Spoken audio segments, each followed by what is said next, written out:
I have the privilege of serving alongside 7 regional representatives who make up the steering committee.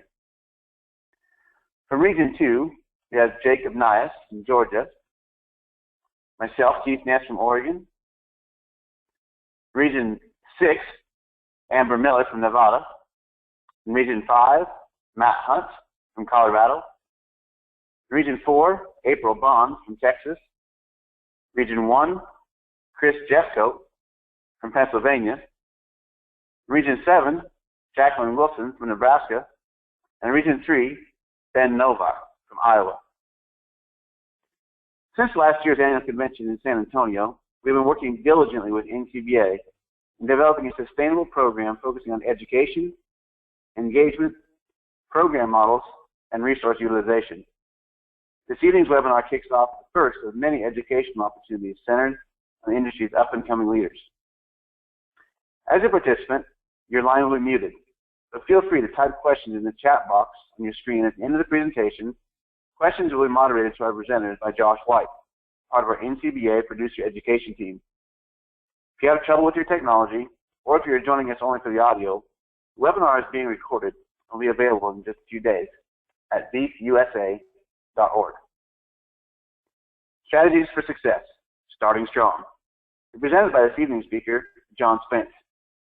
John will be focusing on the fundamental elements of building a happy, joyful, and successful career and life, discussing the importance of what you focus on, who you spend time with, making value-based decisions, creating a network of people who can help, and other essential elements of success for your business and life. This evening's webinar is brought to you by NCBA's Young Beef Leader Program and our corporate sponsor, Caterpillar. John, thanks for being with us tonight, and the floor is all yours.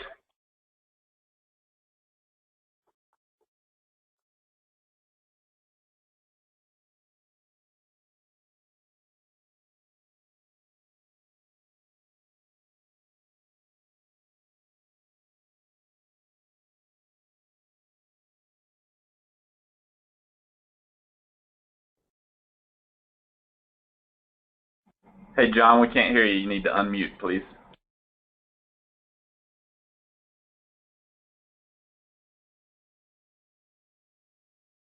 Are you hearing me now? We got you. Check. We can't hear you. Got me now. Is it clear and good? You sound great. Go for it. Good. Great. Sorry, everybody. I didn't realize I was muted there. First of all, thanks to everyone that joined us tonight. I am got a lot to cover. Make sure you have a pen and paper out. It's going to be a ton of content. You're going to want to see the recording later to get some more of it, but you're going to want to take some notes now. Number 2, please put some questions in the chat box. I'm going to try to leave some time at the end to make sure I can answer your specific questions, and Josh and Sarah are standing by to get those and feed them to me. And then 3, I'd like to thank our sponsor again, Caterpillar, a company I've done business with for years and years. Great company, very kind of them to help us out with tonight's webinar. So here we go. I'm going to break tonight's discussion into 2 areas. I'm going to start first with some fundamentals of business success.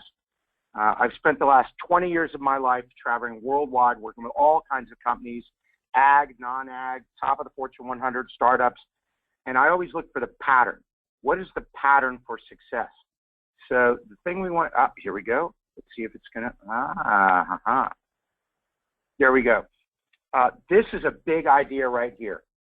The idea, I heard this on a podcast a couple months ago, and it was, when I realized how important it was, I literally pulled my car over and thought about how big of an idea this was, that to be successful in the future, the rate of internal innovation must exceed the rate of external innovation.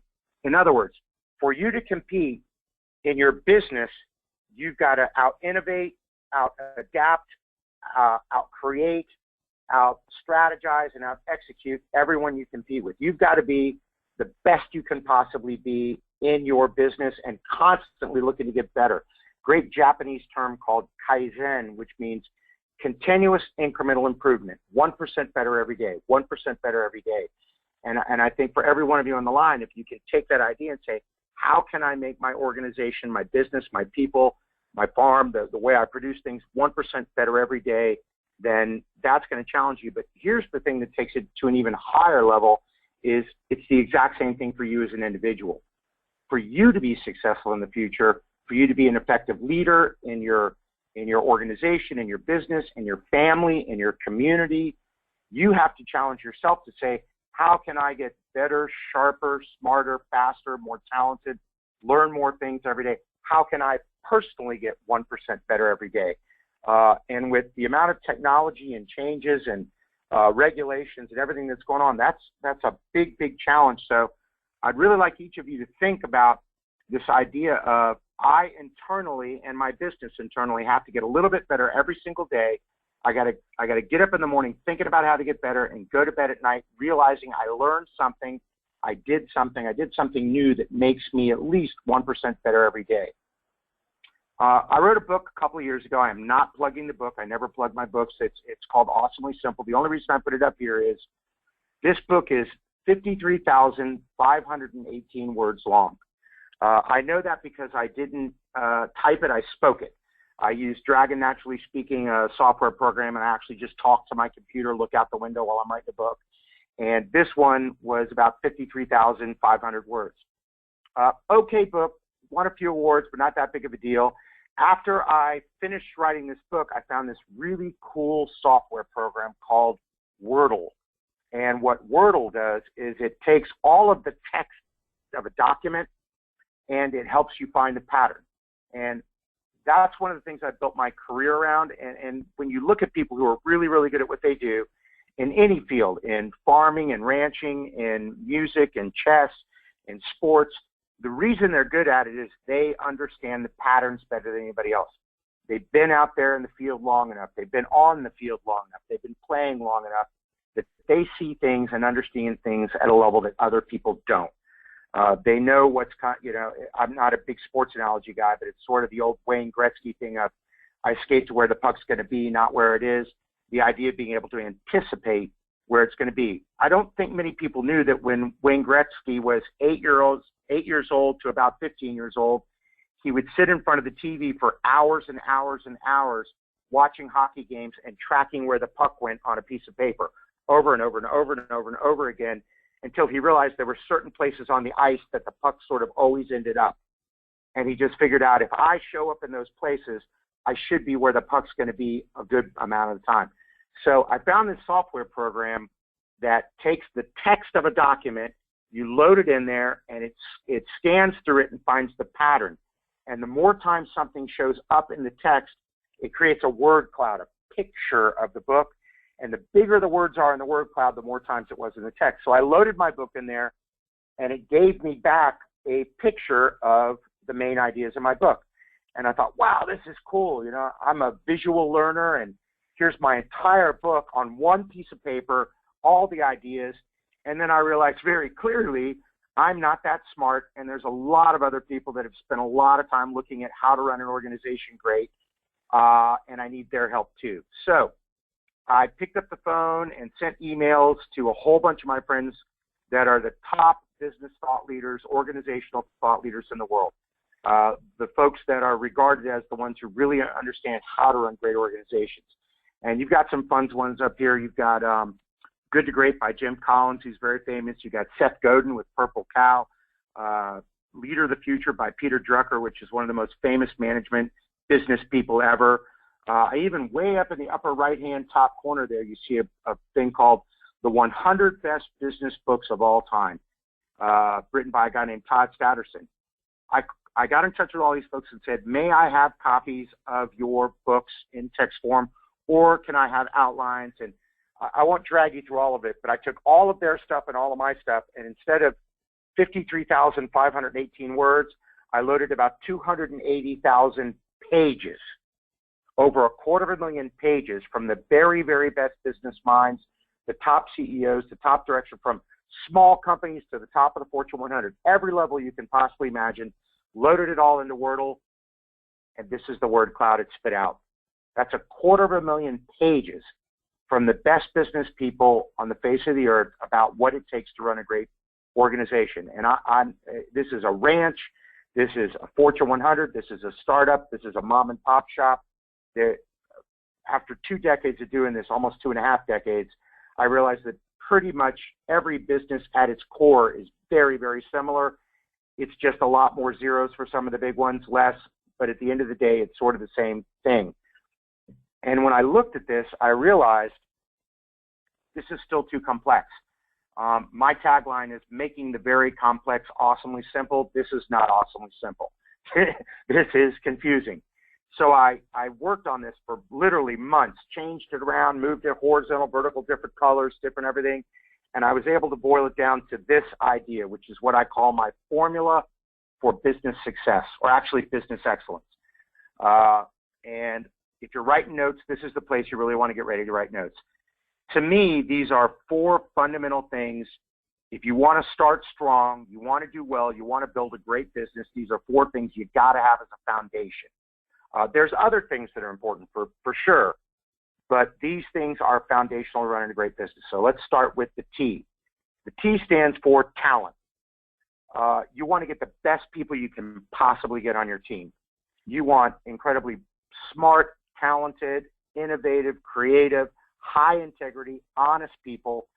And some of you say, oh, well, I don't run a Fortune 500, John. I don't hire top talent. I'm a sole practitioner now. I've been the owner or CEO of 8 companies, 3 of them multinational, 1 of them very large with offices in 20 countries around the world. But now it's just me, my wife, and 2 part-time people. But the talent I hire is not an employee. It's the people I get on my team, my network, the books I read, the videos I watch, the podcasts I listen to. So talent is not only can I get the best people on my team, the people that will really, really help me succeed. I want the top talent. And the key there is you want to be able to find, grow, and retain top talent. Talent acquisition, talent development, and talent retention should be a major strategic objective, whether you have 2 people on your team or 200,000. But if you're a small company, the talent is also, who are your mentors? Who's in your network? Who are you learning from? Can you surround yourself with a huge group of people that can help you be successful? I'm going to get into that in a lot more detail in a little while. So that's talent. The C stands for culture.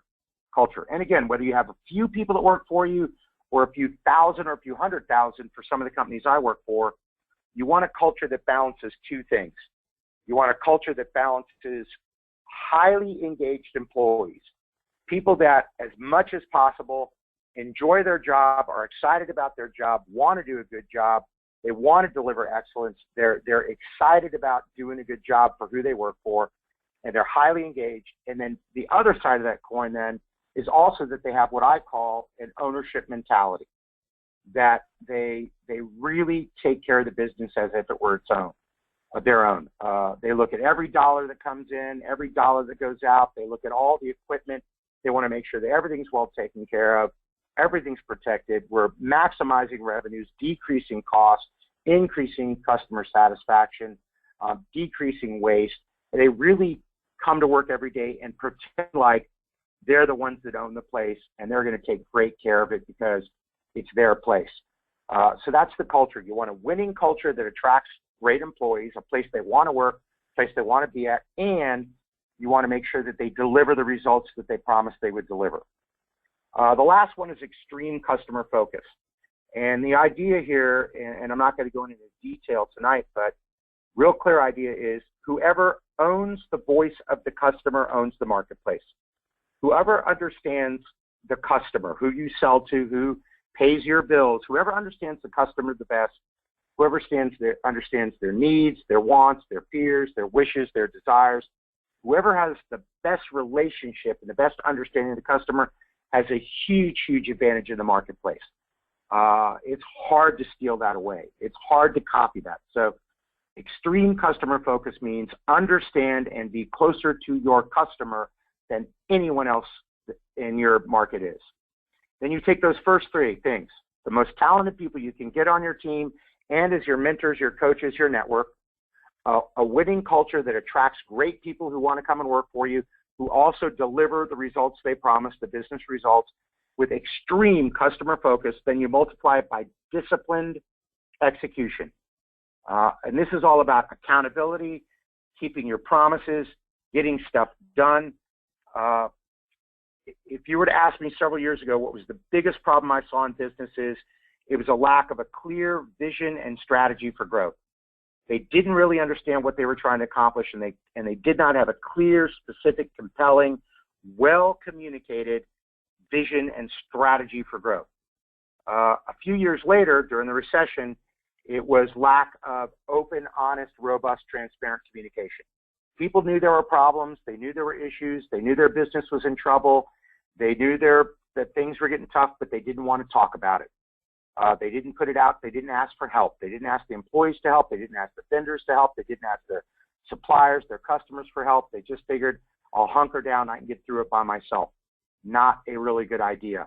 But now, if you were to fast forward to today, the single biggest problem I see in every type of business, from agriculture to technology to food service to manufacturing, is lack of disciplined execution or accountability. They've got a great plan. They know what it takes to survive. They know what it takes to be successful. They know how to win in the marketplace, but they can't get their people to actually execute on the plan and do what they say they would do. When you can combine these four things, super talented people with a winning culture that delivers results, that's extremely focused on your customer, and you get up every day and actually execute on it effectively, you have built an incredible foundation for business success. And actually, I've changed it to business excellence because someone pointed out to me that left as business success, the equation is T plus C plus ECF times DE equals BS. And I didn't really think that was a good equation. So that is a big, big foundation of understanding how to start strong in business, the formula for business excellence. Now I'd like to spend a little bit of time, and hopefully you guys, I don't see them coming up yet, are thinking of some questions, some issues, some concerns you'd like to share with me that I might be able to help you with, because I really want to make sure I leave enough time to answer your questions and deal with what's important to you. So be thinking about that and start to type some of them in so Josh and Sarah can start saving them. So this is actually a class. I'm in Vancouver, British Columbia today, and I met with a company today that started as 4 guys in a hotel room, sitting down and talking about building a business. And the business they built was junk collection, going door to door and asking people if they had any stuff they wanted to throw away. They'd pick it up and take it to the dump for them. Many of you might have seen their trucks driving around. It's now called 1-800-GOT-JUNK. They've got a couple of other brands that they handle, but they're now a $250 million business. They did $280 million in business last year, and their goal is to be a $1 billion business within 5 more years. So 4 people to $1 billion in about 10 to 12 years.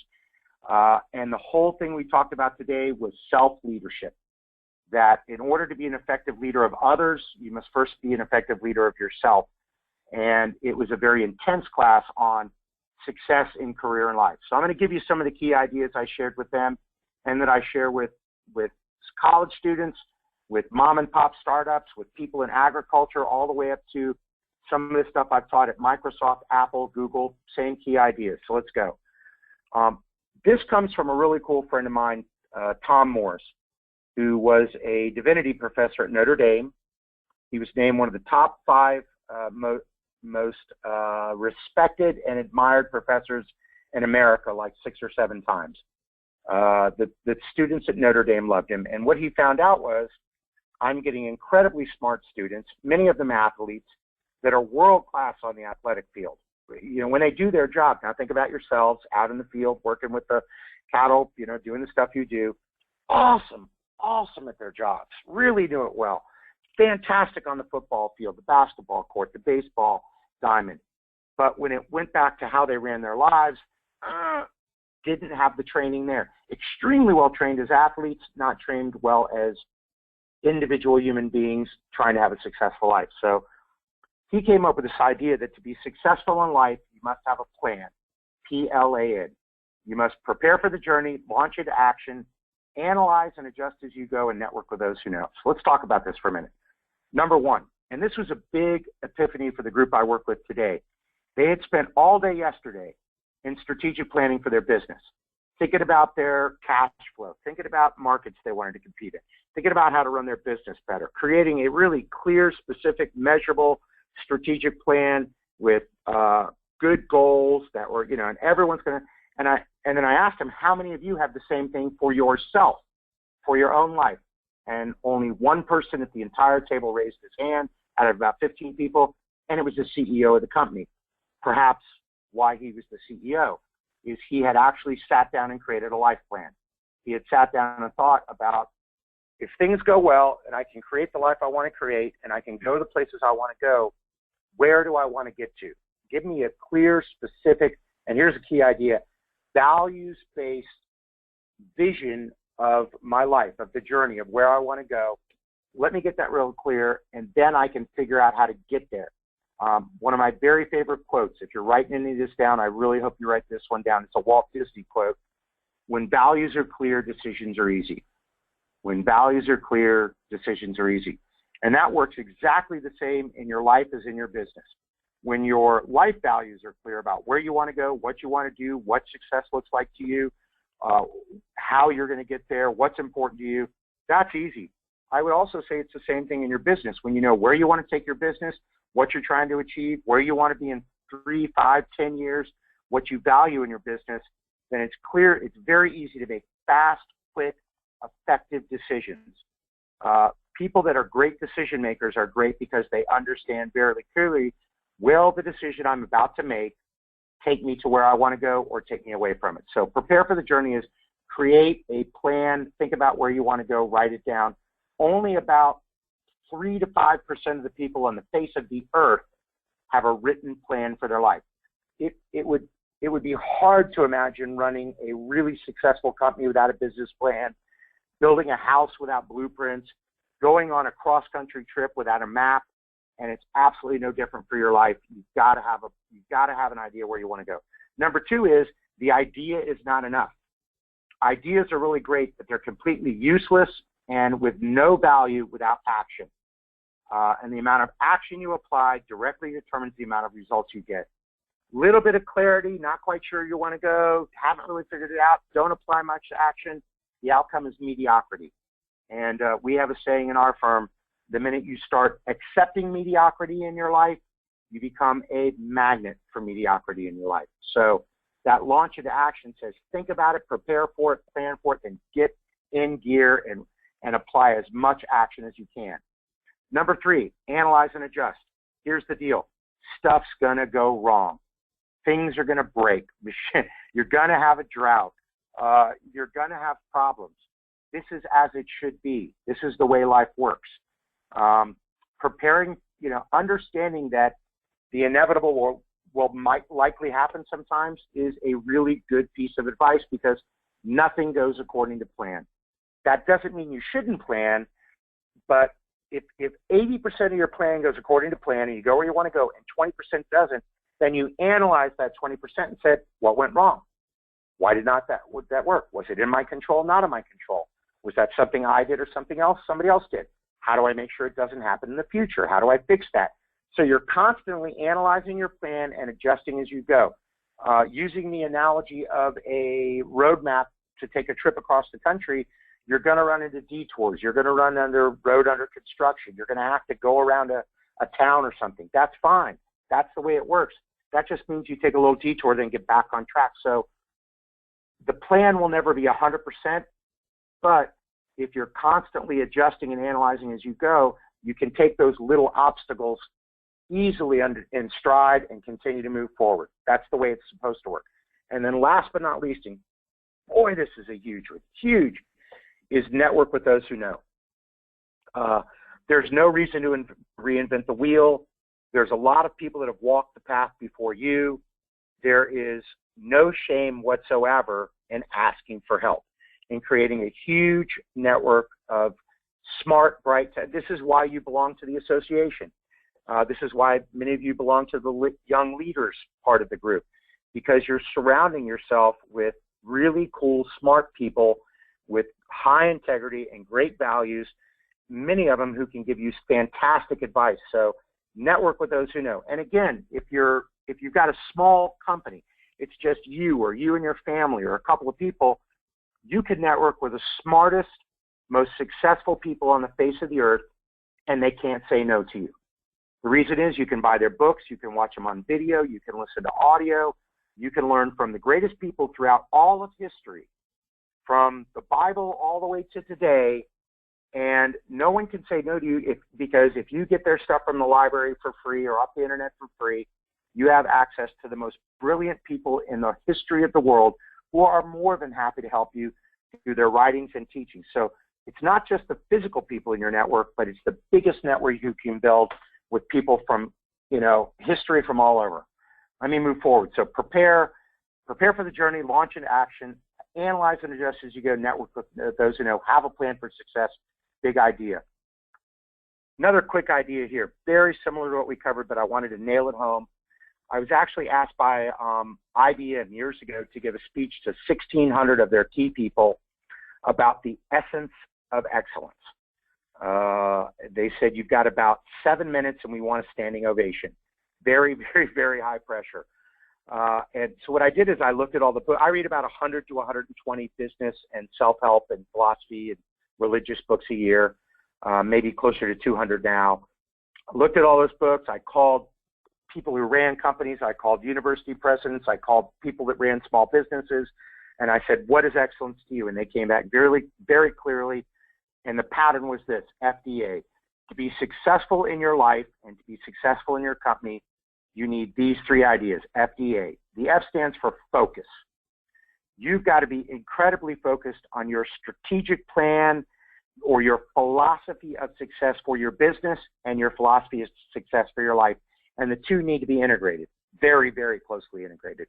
Your values, your vision for your life, what you want to achieve needs to be hand in glove with the values and the vision and the goals of your business.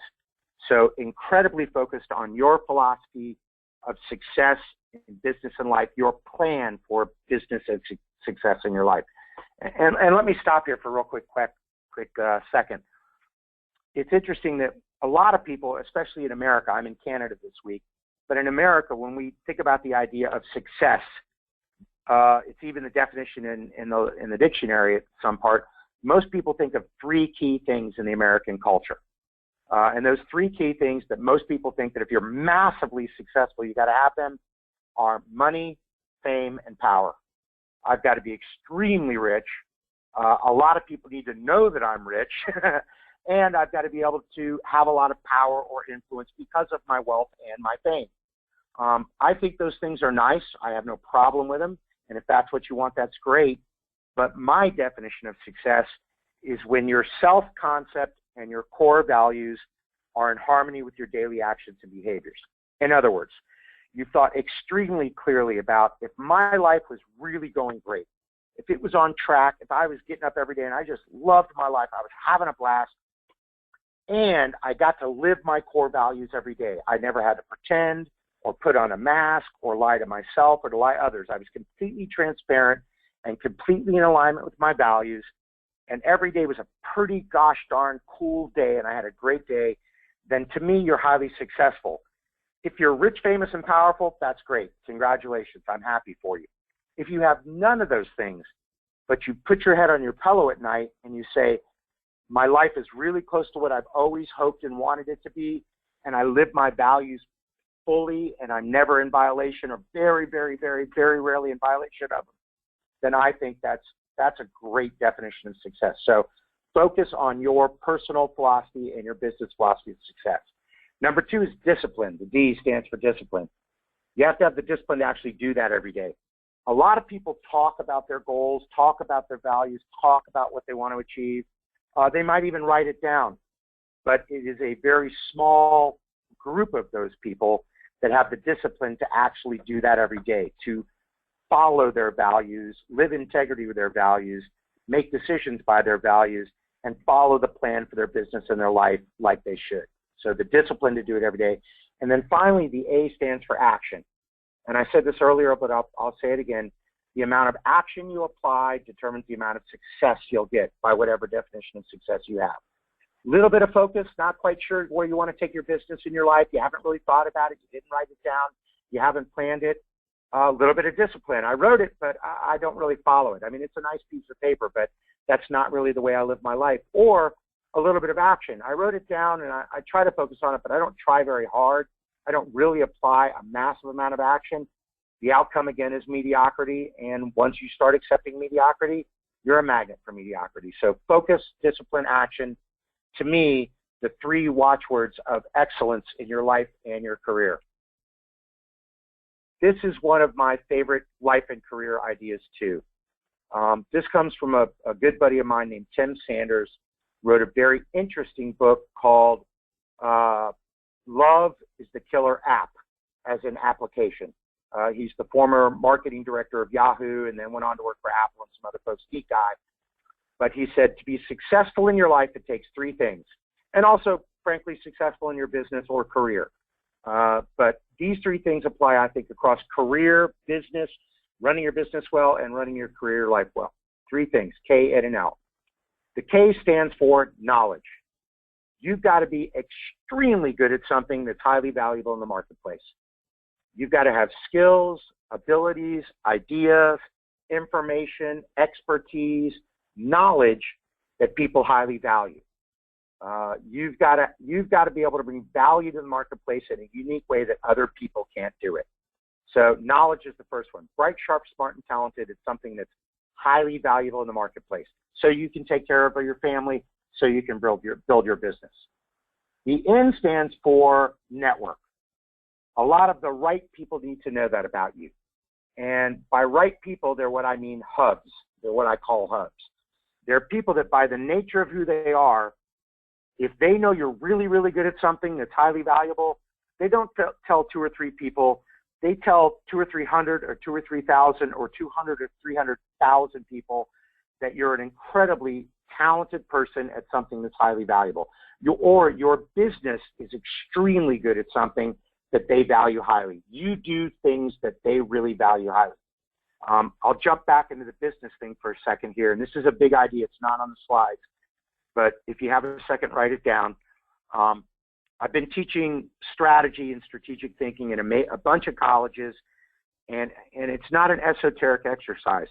I'm dead serious. This is when I look at any one of the companies I've started or owned or run, I'm fanatic about this idea. All effective strategy is just value differentiation times disciplined execution. Give you a second to write that down. Hang on. Valued differentiation times disciplined execution.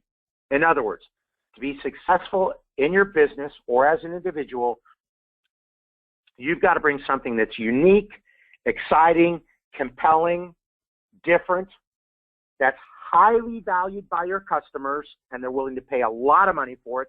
They don't want to argue about price. Highly valued by your customers, that you can defend, that's hard, if not impossible to copy, exceedingly hard to copy or chase after, and then you've got to be able to execute on it effectively every day. Unique value, compelling, or unique, exciting, compelling, and different, that's highly valued by your marketplace, they want to pay money for, that is extremely hard to copy, if not impossible to copy, and that you can execute on flawlessly every day. For all of you on this line, if you can do those 4 things, you will build a sustainable business. You will build a successful business. You want to start or grow or stay strong, you've got to be able to do that. All great strategy is just value differentiation times disciplined execution. So that's the knowledge part. And then the network part is a lot of the right people didn't need to know that about you. Let me give you an example. When I wrote my last book, Awesomely Simple, it's an okay book. It won a few awards. It did all right, but it was number 1131 on the bestsellers list on Amazon.com. Not exactly, as they say down south, in fuego. Not exactly burning things up there, killing the bestsellers list. And then Guy Kawasaki, who's the former marketing director at Apple, a colleague, I wouldn't call him a friend, but a colleague, we know each other, was kind enough to tweet out on Twitter, just read John's book, really good, I highly recommend it, here's a link to buy Awesomely Simple. Just great book, loved it, thought it was helpful, you ought to buy it, bam. After he sent that tweet out, within 45 minutes, I went from number 1131 on the bestsellers list to number 11. And I got back ordered at Amazon for 4 weeks straight. I sold 10,000 books in the next 2 hours from one tweet. The reason why? He has 1.8 million Twitter followers. If even a small portion of those saw it, they went out and bought the book. So think about yourself. What do I do that's unique, compelling, exciting, highly valuable in the marketplace, myself or my business, that's extremely hard, if not impossible to copy, that I can execute on flawlessly? And then how do I get in front of the right people, hubs, who will tell hundreds of thousands or hundreds of thousands of people that they need to know me or they need to do business with me? But all of that is completely useless if you don't have the third one, the L, which stands for love. If you're a loving, kind person of integrity and honesty, and a lot of the right people know that about you, hubs, people that have thousands or tens of thousands of contacts, and they also know you're really, really good at something that's highly valuable in the marketplace, and your business is really, really good at something that's highly valuable in the marketplace, then you have the foundation for building an extremely successful career and business and life. So the three questions you have to ask yourself every day, and here they are. What did I learn today? Knowledge. Who did I meet today? Network. And did I live my values today? Love. And I would again say that your association is a wonderful way to build that network. Let me give you a real quick story here too, why network is so important. A couple of years ago, my wife and I are very, very involved in a thing called the Association for Retarded Citizens in our community. I don't like the name, but that's still the name, ARC. And every year we do a big barbecue for about 400 of their consumers. And we have a DJ, and it's we have a big barbecue, and everybody comes out, and we dance in the parking lot. We have a great time.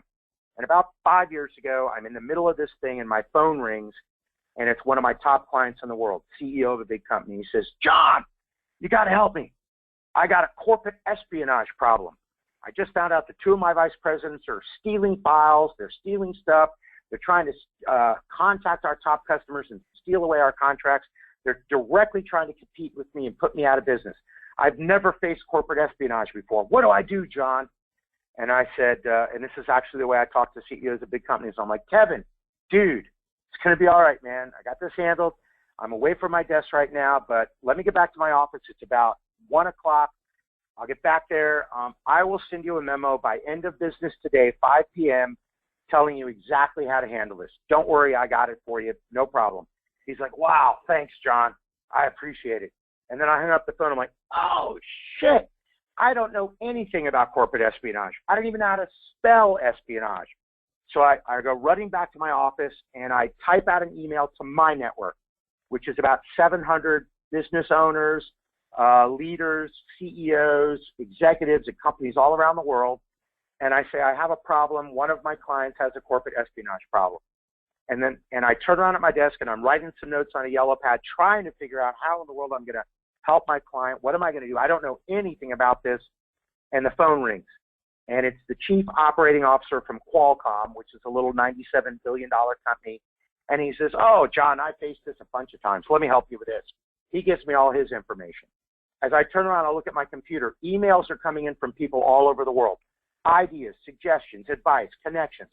I took all of that stuff, combined it together, wrote a memo, sent it to my client, told him this wasn't just my idea. This came from really smart people all over the world. He ended up hiring one of the top corporate espionage attorneys in the world to work for him, in America rather. And the attorney looked at it and said, "This is the single finest memo I've ever seen on corporate espionage.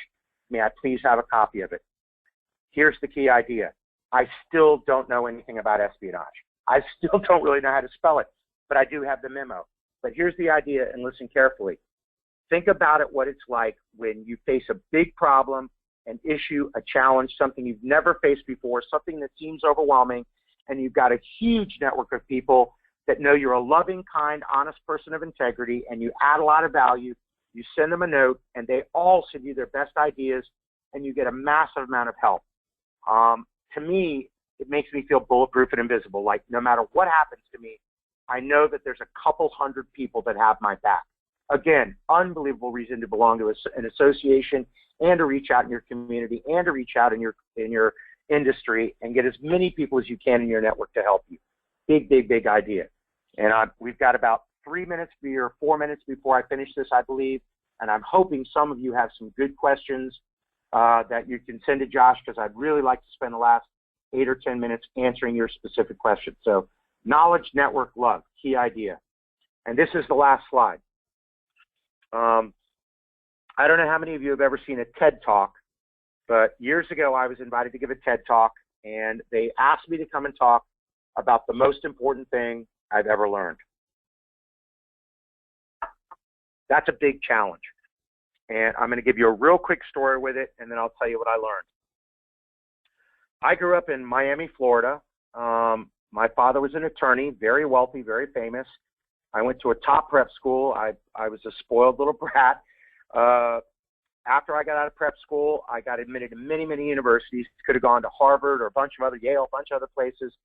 And now you'll love this. I chose the University of Miami in Miami, Florida, because it was close to my boat and my girlfriend, because I wanted to go fishing and hang out with my girlfriend. So when it was sunny, I went fishing. When it was rainy, I went drinking. And I got through the first 3 semesters at the University of Florida with a 1.6 GPA, right on the verge of totally failing. Problem. My father was one of the top alumni ever to graduate from the University of Miami. The year and what happened is I got kicked out. My 3rd semester, I showed up to register, and I told the registrar there must be some problem. I didn't get a registration date. And she looked at me and said, well, we didn't send you one. That's why you no longer go here. So the year I got kicked out, my father was on the board of directors, and there's a building named after my father in law school. You got to really mess up in college to get kicked out of a university where there's a building named after your family. Long story made bearable, I went up and applied at the University of Florida, where they literally laughed at me. And I had to restart college at a community college, and that's where I learned the 3 keys to being successful in college. And I think they apply in life at some level. One of my professors taught me this. Number 1, read the books. At least in college, 90% of the answers are in the books. Now, in real life, the answers aren't in the books, but the information that will allow you to get to the answers is oftentimes in the books, on the internet, on the videos, on the podcast, whatever you want to use. So learn, learn, learn, study, study, study. Number 2, ask for help. I know why I failed out of the University of Miami. I didn't ask anybody for help. I thought I could do it all by myself, and what that got me was failure. What I learned later on was if you ask everybody inside for help, almost everybody will help you. They're happy to help you. They want to help you. And by default, your life gets a lot easier because you have a ton of people helping you. And the last idea was start study groups, what I would call today a mastermind group. So I started study groups in all my classes, and I stood up and said, hi, I'm John. I really want to do well in this class. I'm going to start a study group. It'll be my house Tuesday and Thursday nights from 7 to 10 p.m. We'll study for 3 hours. If you want to go out and get a beer afterwards, that's great. Anyone's welcome to be in the study group as long as you have a 3.6 GPA or higher. In other words, you got to have an A average to be in my study group. Nobody asked me my GPA because I was the one starting the groups, but I formed that group, and it went from 20 people to 15 to 12, and it got down to 6 of us. 6 of us had studied together, went to class together, helped each other. When I graduated from the University of Florida in 1989, there were 34,000 students there, 8,000 in my graduating class, and my study group and I walked numbers 1 through 6. I graduated number 3 in the entire United States of America in my major. And I don't tell you that to impress you, but I was stupid enough to fail out, and I was able to graduate number 3 in the entire country and actually get hired by the Rockefellers and then become a CEO of one of their international companies when I was 26 years old. Again, the only reason was here, what I'm about to teach you right now. You become what you focus on and like the people you spend time with. Whatever you fill your mind with, whatever you study, whatever you focus, whatever you read, whatever you fill your mind with, and whoever you choose to spend your time with will in large part determine what your life will look like a decade from now. This is why it's critical that you focus on the right stuff. You focus on great, empowering, uplifting information, ideas that will help you run your life and your business better, and you surround yourself with bright, sharp, smart, talented, high integrity, honest people whose values impress you, who will give you guidance and advice and mentoring and coaching that will help your business and your life get better. take control of what you focus on and who you spend time with. It's, to me, the single most important thing you can possibly do. And again, I'm going to add the other thing. Number 2 is, and then ask for help. Ask for guidance. Now, let me finish on this idea that it isn't all about people helping you. It's actually the reverse. It's 90% you giving and you helping. You giving advice, you connecting people with other people, you giving information, you doing everything you can to give to your network. Constantly give to your network. And then every now and then when you put your hand up and ask for help, you will be surprised that dozens or hundreds or even thousands of people will send you ideas and information and help and assistance to get you through even the roughest times. The single most important thing I've ever learned in my life, and the thing I wanted to share with you tonight. I've just shared with you what I think are some of the fundamental things, core things to running a successful business, foundational things, and then a number of other things to run a successful life or career. And none of these are my ideas. These are taken from the smartest people in the world, all the people that I've learned from, all the books that I've read, and I just condensed them down to the things that I think are the stuff that really works, the stuff that if you apply and you work on will help you have a more successful business in life. And at this point, I'm going to turn it back over to you guys, and we can do some Q&A and go where we need to go. Great. Thank you very much, John. We appreciate you spending the time with us tonight, allowing us to be a part of your network, sharing all of your knowledge and all of your wisdom with us as young leaders and young producers moving forward. What a great opportunity. So thank you again, and we look forward to seeing you in a couple months in San Diego. As we move into our question and answer session, I want to invite everyone to the upcoming 2016 Cattle Industry Convention, the NCBA Trade Show, being held in January 27th to the 30th in San Diego, California. It's a great opportunity to hear more in-depth information on current issues and opportunities in the cattle industry, as well as help chart the course for our future. There are a great lineup of events centered on those who are new and who are young to the industry. John Spence will also be joining us for Unleashing the Next Generation Leadership Workshop. So be sure to mark your calendars. We'll look forward to seeing you there. And once again, thank you very much to Caterpillar for their generous support of the Young Beef Leaders Program. Now I'll turn it over to Josh White with NCBA to moderate our question and answer session. And thank you again for participating in our webinar tonight. Josh? Thanks, Keith. If you would like to start it off, I noticed you had a question pop up, and you're welcome to lead off the questions if you'd like. You bet. Thank you. I know that I'm a first-generation rancher and getting started, and I too, John, read a lot of books, and I'm always asking questions. In your mind, what's the most important place to start? If I'm starting from scratch, where do I begin? Is it knowledge? Is it gaining mentors? Is it really building the team environment and the employees, the planning, the goals? Where's the guy really start to set the foundation? Well, actually, Keith, the answer is all of it. But I'm sorry about that. But here's to my knowledge, here's the best thing is mentors. You guys are in a unique industry. I know a lot about business. I know a fair amount about agriculture. I know almost nothing about ranching. You need to go out and find some people that have been doing it 10, 15, 20, 30, 40, 50 years. In your family maybe, but other families, other people. I think in your business, you're probably, the way I look at it, is not competition, but co-opetition. You have a stake in helping each other and making sure your industry does well. So I'm a fanatic for having a group of mentors or starting a mastermind group of other young ranchers, other young leaders that you can get together via phone or Skype or in your community. I have, we talked about study groups. I have 18 CEOs that live in my community that are from the hospital to privately owned stuff to everything, that once about every 45 days, they come to my house.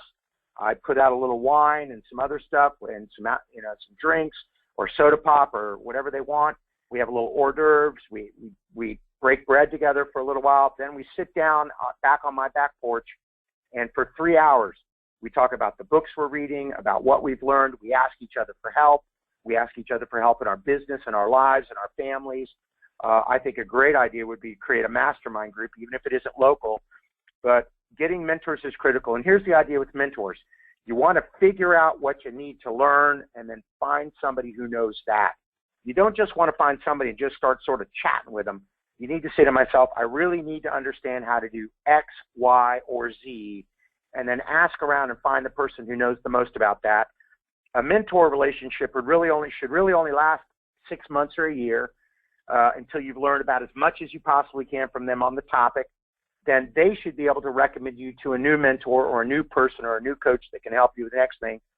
And also remember, in a mentoring relationship, you have to give as much as you take. So you need to ask your mentor, how can I help you?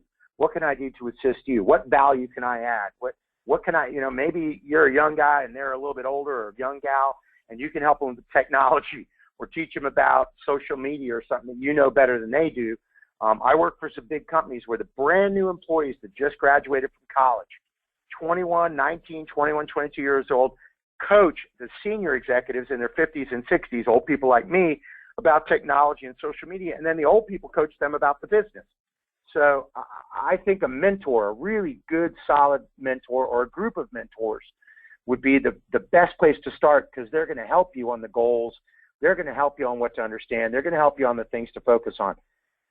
Again, realize your mentor doesn't have all the answers, and their answers aren't necessarily right all the time, but it's worth listening to them, taking their advice, and do what you can, and then making sure that you give back as much as you can to them as well. And then when you hit the end of the mentoring relationship, look at them and say, now that we spent 6 months or 8 months or a year or 18 months together working, who are 3 people you could introduce me to that you really look up to, that you think would be willing to help me and mentor me? And I've been doing that literally since I was in college. I'm 51 years old now, and I still look for mentors and coaches and helpers, both in person and in books. So very good question, Keith. Thank you. Josh, do we have anything else we want to focus? Oh, while you're looking at it, Josh, one quick thing for everyone that's still on the line. If you need anything and you're uncomfortable asking it tonight or whatever, my email is john@johnspence.com. john@johnspence.com. I will do everything I humanly can to help you. I'm in your network now. I'm on your team. I will tell you I get several hundred emails a day, so it might take me a week or 2 to get back to you. If it's an urgent or important question that you really need some help with now, write urgent or important in all caps at the beginning of your email, and I'll answer it within 24 hours. But please do not hesitate to send me a note or send me an email, or go to my website. I've got a ton of free stuff there, free videos, free lists, stuff, things that'll help you. Please use all the resources. Josh, next question if we've got one. Yeah, we'll stay on that same topic. Do you recommend many specialized groups or a few groups with people that overlap in skills that you need? You've talked about this a little bit, but with, you could sort of get bogged down if you try to do too many groups, I would guess. But what's your advice on that? Great question. You've got very limited time. You want to make sure that every minute you spend is giving you the highest value you can possibly get. The only reason to join a group or start a mastermind group or get in an association or anything is if every time you leave that meeting or every time you leave one of their events, you learn something, you met somebody new that can help you. A lot of people in the regular business world, not the ranching world per se, go to the chamber mixers and this, that, and the other, and you meet 100 people, and 99 out of the 100 want you to help them, and none of them have the capacity to help you. So you've got to be very, very selective, extremely selective in how you spend your limited time. So you want to join things that give you back lots of value, lots of ideas, great networking. You want to spend time around people that are doing what you do and either are on the same path you're with so you can travel together and help each other, or someone who's way down the path you're walking on, a mentor who can honestly give you good, solid, useful, realistic information that's truly going to help you. I'll give you an example. When I read a lot of books, if I read a book and I get 50 pages into the book and I haven't underlined anything, I take it and give it away. If an author can't give me something of value in the first 50 pages, I'm not going to read the next 200 or 250 to prove that right. It's the same thing with associations or meeting or mastermind or mentors or your network. If you're not learning and growing and helping, and you're not helping them grow and helping them learn, then it's probably not a good investment of your time. You'd be much better off to spend that time with your family, on your faith, on your ranch, with other things that will add more value to you. This is an interesting question, John, that I'm sure that a lot of folks on the call or who may listen to this recording could relate to. This person is part of a fifth-generation ranching family, and they have a lot of ideas, want to bring some new energy, some new ideas to grow the business, take some risk. And the way that the extended family is structured, there's not really any authority and clear definition of job roles. It's very much a communal management, and even just very communal setup, very conservative. How do you break through? How do they make the change needed? How do they inspire change in that environment? Wow, is that one of the hardest questions you can possibly answer? I do a lot of work with this family-owned businesses, second, third, fourth, fifth generation, and when you get to fifth generation, it's incredibly hard. It's fun, it's exciting, it's neat to be part of that legacy, but it's also hard. Here's the tool that I use. Two things. Number one, I love to use articles or information or books to try to get people started down the path. In other words, I will look for a couple of really cool, short, easy to read articles, blogs, something that is right in the area that the people above me are interested in. In other words, what are all the rest of the family members interested in? It might be leadership. It might be revenue generation. It might be customer service. It might be something highly technical for your industry around ranching. But I start off with giving them once a month, once every couple of weeks, a really good article that everybody's excited about, and then say, hey, at the next meeting, let's talk about that for 5 or 10 minutes. So I'm basically luring them in, baiting them into getting excited about the weekly or monthly article that we can all discuss in the meeting. So what I want to do is foster an environment of talking about stuff they're excited about and interested in. And it might take you a couple of weeks or a couple of months to load that. Article here, article there, blog, couple of pages, 2 pages, 1 page, 5 pages, something that everybody can read, and then building it into the conversation. Then after 5, 6 months maybe, you start to drop in the stuff about change. In other words, you drop the bomb. And in other words, that way you use the article to bring up the topic, not you. That way people can get mad at the article and at the author and the ideas in the article, not mad at you. And eventually, hopefully, you can use that article or that information or that data to start to change the conversation.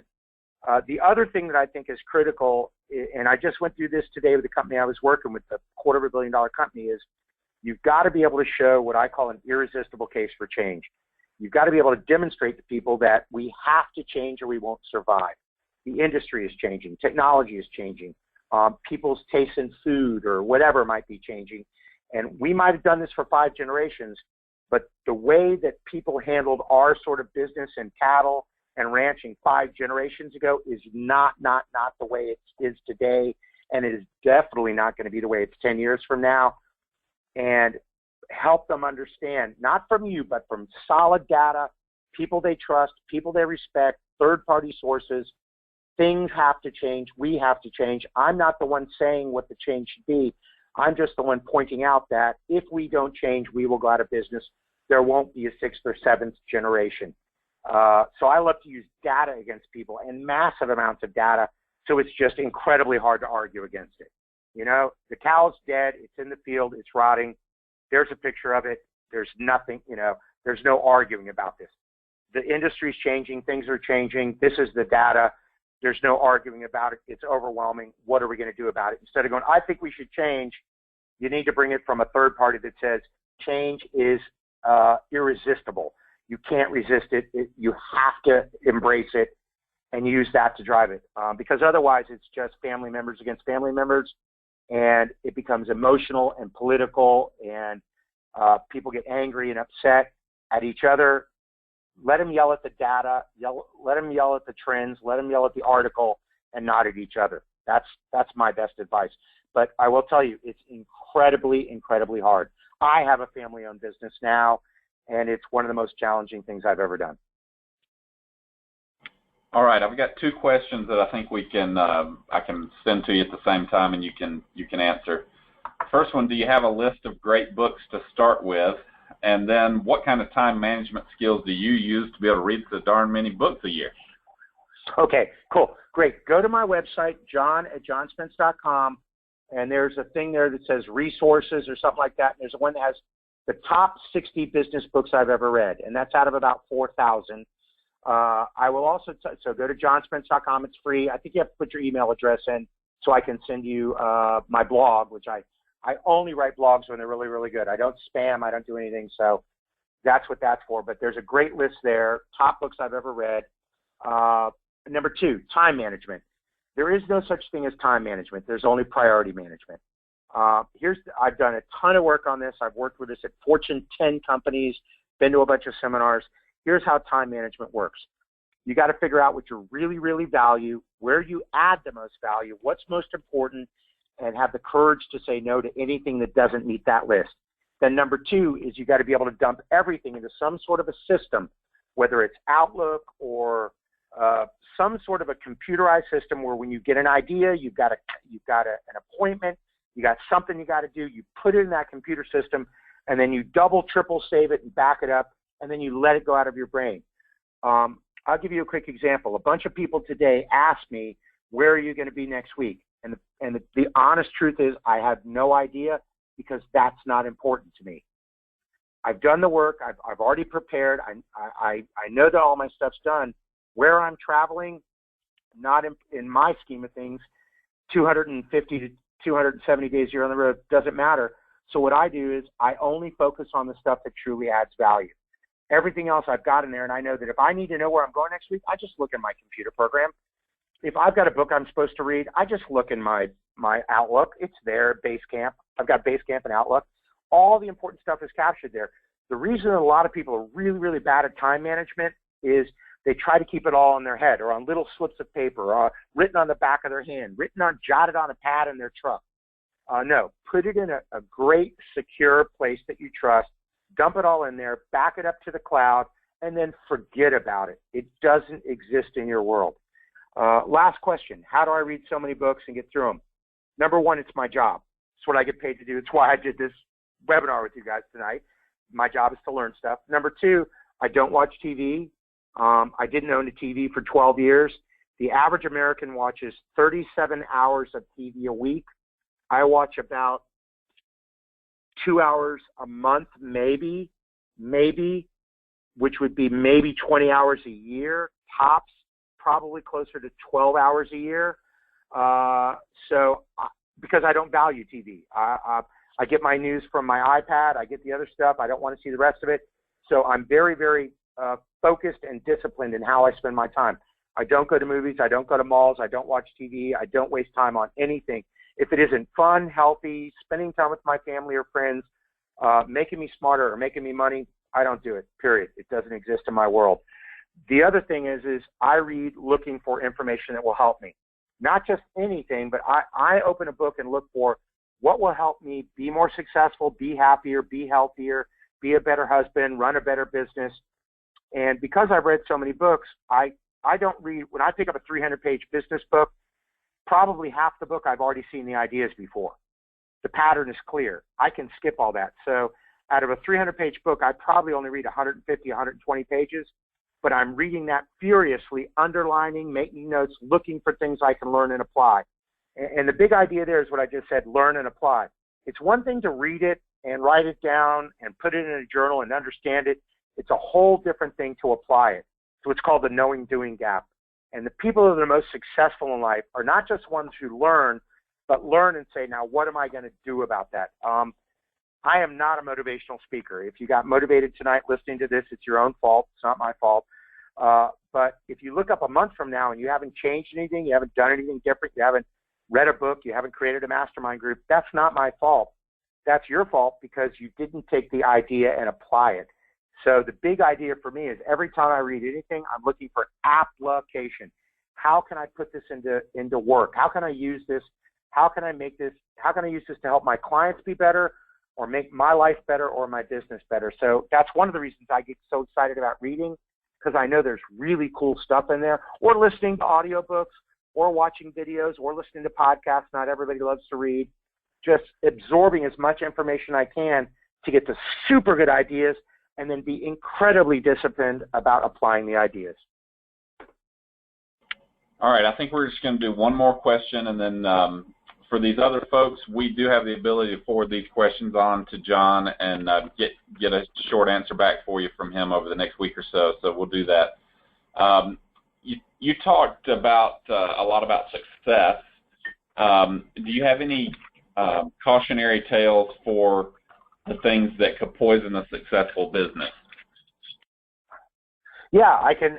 What a great question. And by the way, anybody who's sending questions, I thank you. This is it. There's 4 things that poison a successful business. Years ago, I got invited to a conference of bankruptcy lawyers. These are happy people, not really.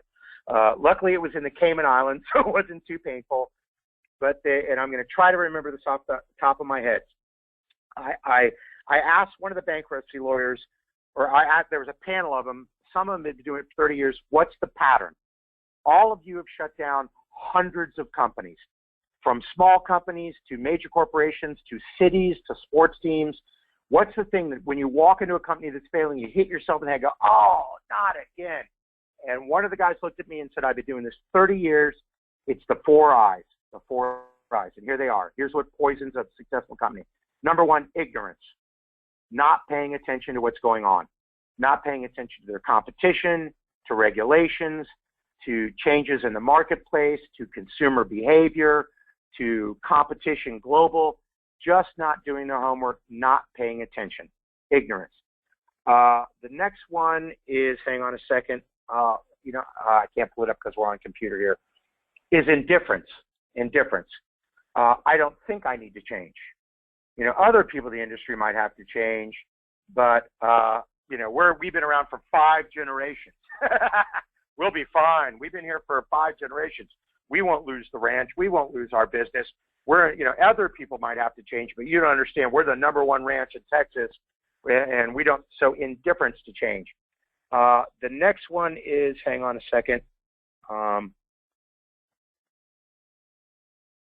I know the last one for sure. The next one is basically, I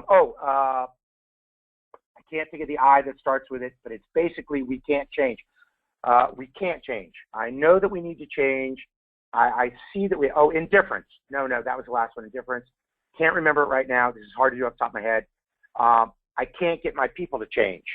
I know we need to change, and we have to do it. And I'm trying to tell my family we need to change, but nobody wants to change. I can't get people to get excited about change and embrace change. So number 1 is I'm not doing my homework.